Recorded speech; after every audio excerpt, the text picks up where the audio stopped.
नमस्कार आणि स्वागत आहे आपल्या सर्वांचं विश्व विशाल न्यूज मध्ये। मी विशाल जगदाळे। आज तुम्हाला मराठी माणूस जिद्दीला पेटल्यावर काय करू शकतो हे आज आपण पाहणार आहोत। विषय आहे वानखेडे स्टेडियम संदर्भात आणि आपण तो पाहू। नेमका विषय काय आहे तो, तुम्ही घाटी लोक काय स्टेडियम बांधणार? मराठी माणसांच्या अपमानातून उभे राहिलेले वानखेडे स्टेडियम आहे। वानखेडे स्टेडियमच्या संदर्भातील किस्सा आज आपण पाहणार आहोत। मुंबईतील प्रचलित वानखेडे स्टेडियम हे भारतातील आंतरराष्ट्रीय क्रिकेट स्टेडियम आहे। हे स्टेडियम 1975 मध्ये बांधले गेले। या स्टेडियम मध्ये पहिला कसोटी सामना भारत आणि वेस्ट इंडिज यांच्यात 23 ते 28 जानेवारी 1975 दरम्यान खेळला गेला होता। त्यानंतर या स्टेडियमवर अनेक क्रिकेट सामने रंगले, पण सध्या प्रचलित असलेले हे स्टेडियम मराठी माणसाच्या अपमानातून उभे राहिलेले आहे। वानखेडे स्टेडियमच्या उभारणीत दडलाय मराठी माणसाचा अपमान आणि त्या संदर्भातलीच माहिती आज आपण पाहणार आहोत। मुंबईतील सध्या प्रसिद्ध असलेले वानखेडे स्टेडियम उभारण्याआधी मुंबईत आधीपासूनच ब्रेबॉर्न हे एकमेव क्रिकेट स्टेडियम होते। हे stadium CCI cricket club of India च्या अंतर्गत असून मुंबईतील सर्व आंतरराष्ट्रीय सामने या स्टेडियमवर खेळले जायचे। त्या काळी ते खूप प्रसिद्ध स्टेडियम होते। त्यावेळी विजय मर्चंट त्या स्टेडियमचे अध्यक्ष होते।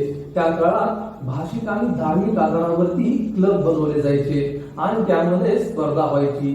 त्यामुळे विजय मर्चंट यांच्या मनामध्ये मराठी माणसाबद्दल नेहमी एक कटुता असायची। अनेकांच्या मते त्यांना मराठी माणसाबद्दल खूप राग होता। 1972 साली बॅरिस्टर शेषराव वानखेडे हे महाराष्ट्राच्या विधानसभेचे अध्यक्ष होते।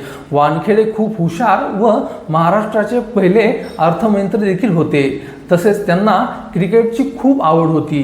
त्यामुळे त्यांनी MCA आणि BCCI मधील अनेक पदे देखील भूषवली होती। शेषराव वानखेडे यांचे हे क्रिकेट प्रेम पाहून आमदार प्रस्ताव घेऊन त्यांच्याकडे गेले आणि त्यांनी आमदारांसाठी एक क्रिकेट स्पर्धा भरवण्याचा आग्रह वानखेडे यांना केला।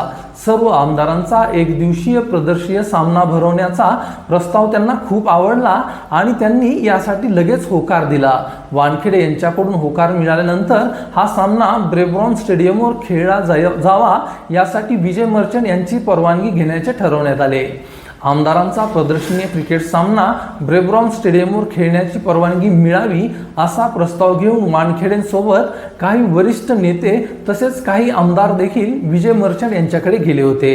विजय मर्चंट यांनी सर्व ऐकून घेतले, पण त्यानंतर त्यांनी त्या प्रस्तावास मंजुरी देण्यास नकार दिला। त्यावेळी ते म्हणाले की मी आमदारांच्या मॅचसाठी हे स्टेडियम तुम्हाला देणार नाही, कारण हे इंटरनॅशनल दर्जाचे स्टेडियम आहे आणि इथे फक्त इंटरनॅशनल मॅच खेळल्या जातात। नकार ऐकून सर्व वरिष्ठ नेत्यांनी त्यांना समजावण्याचा प्रयत्न देखील केला, पण त्याचा काहीही उपयोग झाला नाही। त्यावेळी त्या ठिकाणी अनेक वाद झाले, शाब्दिक बाचाबाची देखील झाली। त्यात वानखेडे रागात म्हणाले की तुम्ही देत नाही तर आम्ही आमचे स्टेडियम स्वतः बांधू। त्यावर मर्चंट यांनी तुम्ही घाटी लोक काय स्टेडियम बांधणार या शब्दात वानखेडे यांना हिणावले। विजय मर्चंट यांनी केलेला हा अपमान वानखेड्यांना सहन झाला नाही। त्याच वेळी त्यांनी ठरवले की आता काहीही करून मराठी माणसाचे स्टेडियम बांधायचे।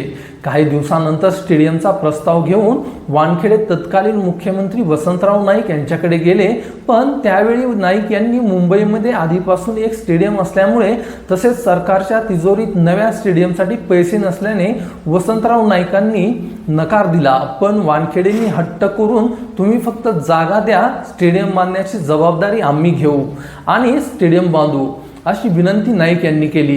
काही दिवसानंतर वानखेडे यांना नव्या स्टेडियमसाठी जागा मिळाली।